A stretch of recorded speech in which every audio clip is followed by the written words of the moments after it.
कभी सोचा है, आप एक शांत सड़क पर गाड़ी चला रहे हैं, सूरज ढल रहा है और कार के रेडियो पर एक जाना पहचाना गाना बजने लगता है। अचानक आप अकेले नहीं हैं। वह गाना, वह आवाज एक पुराने दोस्त जैसी लगती है। या शायद आप क्रिकेट मैच सुन रहे हैं। भीड़ का उत्साह, कमेंटेटर की आवाज, यह सब एक छोटे से डिब्बे से आप तक पहुंचता है। यही है रेडियो का जादू। ये एक ऐसा जादू है जो चुपचाप, अदृश्य रूप से हमारे चारों ओर हवा में उड़ता है। हम इसे देखते नहीं, लेकिन हम इसे हर दिन महसूस करते हैं।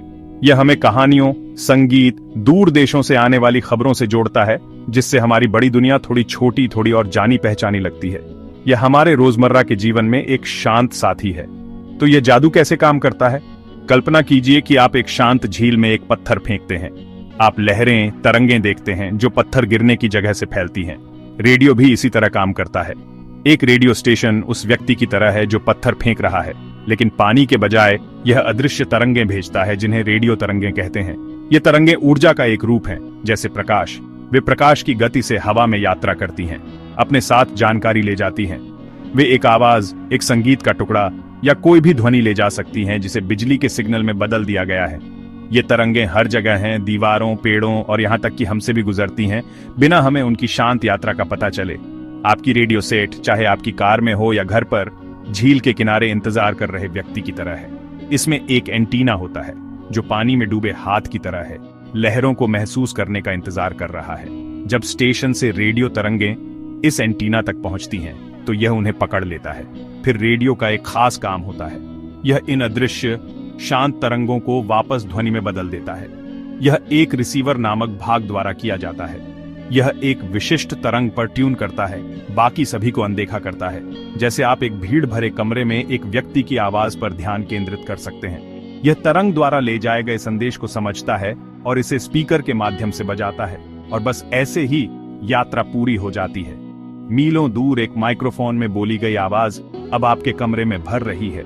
यह एक सरल विचार है, लेकिन इसने दुनिया को हमेशा के लिए बदल दिया। एक रेडियो स्टेशन के टॉवर से अदृश्य तरंगें सभी दिशाओं में फैल जाती हैं, और कोई भी जिसके पास एक साधारण रेडियो बॉक्स है, वह इन तरंगों को पकड़ सकता है और उन कहानियों को सुन सकता है जो वे ले जाती हैं। यह विशाल दूरियों पर हो रही एक बातचीत है, बिना स्पीकर और श्रोता को जोड़ने वाले किसी तार के। यह ध्वनि का एक धागा है जो हमारी दुनिया के ताने बाने से होकर गुजर रहा है, अपनी सरल फिर भी गहन तकनीक से दिलों और दिमागों को जोड़ रहा है। रेडियो की यह कहानी सिर्फ एक व्यक्ति की नहीं है। यह कई प्रतिभाशाली दिमागों द्वारा बुनी गई एक कहानी है। हर किसी ने इसमें एक महत्वपूर्ण धागा जोड़ा है। यह सब 1860 के दशक में स्कॉटलैंड के एक वैज्ञानिक जेम्स क्लर्क मैक्सवेल से शुरू हुआ। वह संख्याओं और समीकरणों के आदमी थे। उन्होंने कभी रेडियो नहीं बनाया, लेकिन उन्होंने इसकी कल्पना की। अपनी गणनाओं के माध्यम से उन्होंने अदृश्य इलेक्ट्रोमैग्नेटिक तरंगों के अस्तित्व की भविष्यवाणी की, जो अंतरिक्ष में यात्रा कर सकती थीं।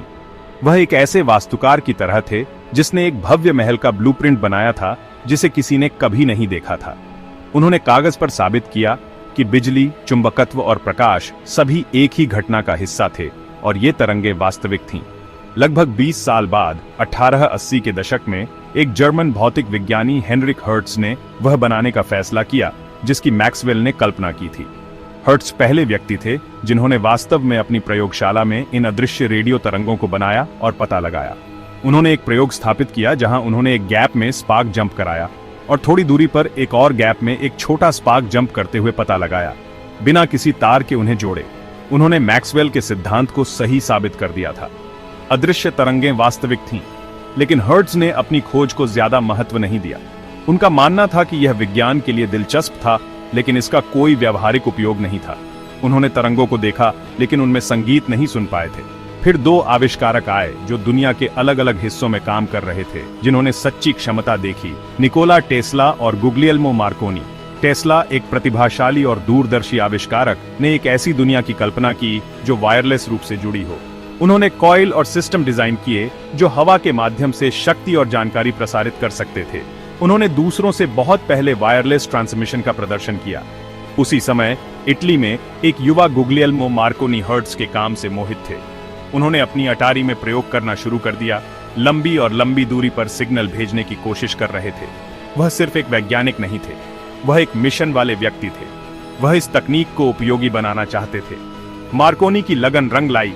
उन्होंने अपने उपकरणों में सुधार जारी रखा, एंटीना जोड़े और अपने सिग्नलों को मजबूत बनाया। 1901 में उन्होंने कुछ अविश्वसनीय हासिल किया। उन्होंने एक वायरलेस सिग्नल मोर्स कोड में अक्षर एस के 3 डॉट्स अटलांटिक महासागर के पार इंग्लैंड से कनाडा तक भेजा। दुनिया दंग रह गई। अदृश्य तरंगें अब सिर्फ एक प्रयोगशाला की जिज्ञासा नहीं थी, वे महासागरों को जोड़ सकती थीं। जबकि मैक्सवेल, हर्ट्ज और टेस्ला जैसे कई वैज्ञानिकों ने नींव रखी, यह मार्कोनी की व्यावहारिक दृष्टि और अथक प्रयास था जिसने वैज्ञानिक खोज को एक वैश्विक संचार प्रणाली में बदल दिया, जिससे उन्हें रेडियो का जनक का खिताब मिला। रेडियो से पहले खबरें ट्रेन या जहाज की गति से यात्रा करती थीं। एक शहर के लोगों को दूसरे शहर में हुई किसी बड़ी घटना के बारे में दिनों, कभी-कभी हफ्तों तक पता नहीं चलता था। रेडियो ने सब कुछ रातों रात बदल दिया। अचानक एक ही आवाज लाखों लोगों तक एक साथ पहुंच सकती थी। चुनाव के नतीजे, युद्ध की घोषणा या किसी बड़ी खोज की खबर पूरे देश के साथ वास्तविक समय में साझा की जा सकती थी। इसने एक साझा अनुभव की भावना पैदा की, एक बड़े समुदाय का हिस्सा होने की भावना। परिवार अपने रेडियो सेट के चारों ओर इकट्ठे होते थे, शाम की खबरें ध्यान से सुनते थे, अपने गांव या शहर से परे दुनिया से जुड़ाव महसूस करते थे। रेडियो ने मनोरंजन का एक ब्रह्मांड भी सीधे लोगों के लिविंग रूम में ला दिया। पहले यदि आप एक ऑर्केस्ट्रा सुनना चाहते थे या एक नाटक देखना चाहते थे, तो आपको एक कॉन्सर्ट हॉल या एक थिएटर में जाना पड़ता था। रेडियो ने कॉन्सर्ट हॉल को आपके पास ला दिया। इसने कहानी कहने के नए रूपों को जन्म दिया। रेडियो नाटक अपने ध्वनि प्रभावों और वॉइस एक्टर्स के साथ श्रोताओं के दिमाग में तस्वीरें बनाते थे। कॉमेडी, सोप ऑपेरा और क्विज शो दैनिक जीवन का हिस्सा बन गए। यह ऑडियो मनोरंजन का एक सुनहरा युग था, जहां कल्पना ही स्क्रीन थी। संगीत, जो कभी एक स्थानीय मामला था, अब संस्कृतियों और महाद्वीपों में साझा किया जा सकता था, जिससे वैश्विक सुपरस्टार बने और नई शैलियों को लोकप्रिय बनाया गया। रेडियो का प्रभाव समाचार और मनोरंजन से कहीं अधिक था। यह शिक्षा और सामाजिक परिवर्तन के लिए एक शक्तिशाली उपकरण बन गया। दुनिया के कई दूरदराज के हिस्सों में, जहां स्कूल कम थे और किताबें दुर्लभ थीं, रेडियो ने शिक्षा लाई। खेती की तकनीकों पर कार्यक्रम किसानों को अपनी फसलें सुधारने में मदद करते थे। रेडियो पर प्रसारित स्वास्थ्य अभियानों ने लोगों को स्वच्छता और बीमारी की रोकथाम के बारे में सिखाया, जिससे अनगिनत जानें बची। नेता अब सीधे अपने लोगों से बात कर सकते थे, उन्हें प्रेरित कर सकते थे, उन्हें एकजुट कर सकते थे और कठिन समय में उनका मार्गदर्शन कर सकते थे।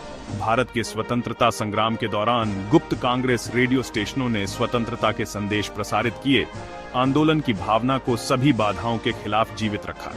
युद्ध के समय रेडियो एक अपरिहार्य हथियार बन गया। इसने सैन्य संचार को बदल दिया, जिससे कमांडरों को विशाल दूरियों पर सैनिकों और जहाजों को तुरंत आदेश देने की अनुमति मिली, जिससे लड़ाइयों का रुख बदल गया। लेकिन इसका उपयोग प्रचार के एक उपकरण के रूप में भी किया गया था। सरकारों ने इसका उपयोग अपने नागरिकों और सैनिकों का मनोबल बढ़ाने के लिए किया, देशभक्ति गीत और आशा के संदेश प्रसारित किए। साथ ही उन्होंने इसका उपयोग अपने दुश्मनों के बीच गलत सूचना और भय फैलाने के लिए भी किया। द्वितीय विश्व युद्ध के दौरान अमेरिकी राष्ट्रपति फ्रैंकलिन डी रूजवेल्ट की फायरसाइड चैट इस बात का एक प्रसिद्ध उदाहरण है कि कैसे रेडियो पर एक नेता की शांत आवाज संकट के समय पूरे देश को आश्वस्त कर सकती थी। आप सोच सकते हैं कि स्मार्टफोन और इंटरनेट के हमारे युग में पुराना फैशन वाला रेडियो अतीत की बात है, लेकिन यह सच से बहुत दूर नहीं हो सकता।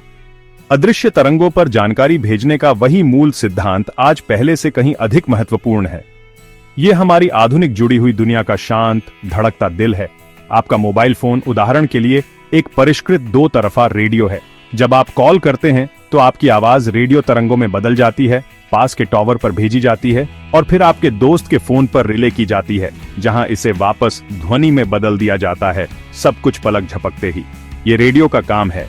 यह अदृश्य जादू हर जगह है। जब आप ब्लूटूथ का उपयोग करके अपने हेडफोन को अपने फोन से कनेक्ट करते हैं, तो आप कम शक्ति वाली रेडियो तरंगों का उपयोग कर रहे होते हैं।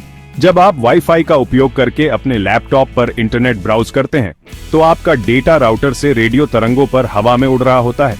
आपकी टीवी रिमोट, आपकी कार का जीपीएस आपको व्यस्त सड़कों पर नेविगेट कर रहा है, और यहाँ तक कि स्वचालित गैरेज दरवाजा खोलने वाला भी, वे सभी रेडियो के मूलभूत सिद्धांतों पर निर्भर करते हैं। हमने बस इन तरंगों का उपयोग करने के नए और अविश्वसनीय तरीके खोजे हैं, उनमें अधिक से अधिक जानकारी भर रहे हैं और उन्हें हमारी दैनिक तकनीक का एक अभिन्न अंग बना रहे हैं। यहाँ तक कि अज्ञात में हमारे सबसे बड़े रोमांच भी रेडियो पर निर्भर करते हैं। जब नासा मंगल पर एक रोवर या हमारे सौर मंडल के दूर के किनारों पर एक जांच भेजता है तो हम इसकी ली गई तस्वीरें कैसे देखते हैं, हम इसे आदेश कैसे देते हैं? रेडियो तरंगों के माध्यम से वैज्ञानिक लाखों मील खाली जगह में सिग्नल भेजते हैं। ये सिग्नल जटिल निर्देश ले जाते हुए और आश्चर्यजनक तस्वीरें वापस लाते हुए मानव इतिहास में सबसे लंबी दूरी की बातचीत है। ये वही मूलभूत तकनीक है जिसका उपयोग मार्कोनी ने अटलांटिक के पार एक साधारण एस भेजने के लिए किया था। अब इसका उपयोग नई दुनिया का पता लगाने के लिए किया जा रहा है। यह हमें सिर्फ शहरों के पार ही नहीं बल्कि ब्रह्मांड के पार भी जोड़ता है। तो अगली बार जब आप अपने पसंदीदा एफएम स्टेशन को सुने या अपने मोबाइल पर कॉल करें या किसी दूसरे ग्रह से एक तस्वीर देखें तो एक पल रुकें। अपने चारों ओर हवा में चुपचाप यात्रा कर रही अदृश्य तरंगों के बारे में सोचें। रेडियो की कहानी मानव जिज्ञासा की कहानी है, एक साधारण वैज्ञानिक सिद्धांत से एक ऐसी तकनीक तक की यात्रा जिसने हमें एकजुट किया है, हमारा मनोरंजन किया है और हमारी प्रगति को शक्ति दी है। यह एक प्रयोगशाला में एक चिंगारी के साथ शुरू हुआ और एक वैश्विक नेटवर्क में विकसित हुआ जो हम सभी को जोड़ता है। रेडियो का गीत समाप्त नहीं हुआ है, इसने बस अपनी धुन बदल दी है और यह बजता रहता है, एक अंतहीन अदृश्य सिम्फनी जो हमारे आधुनिक जीवन को परिभाषित करती है।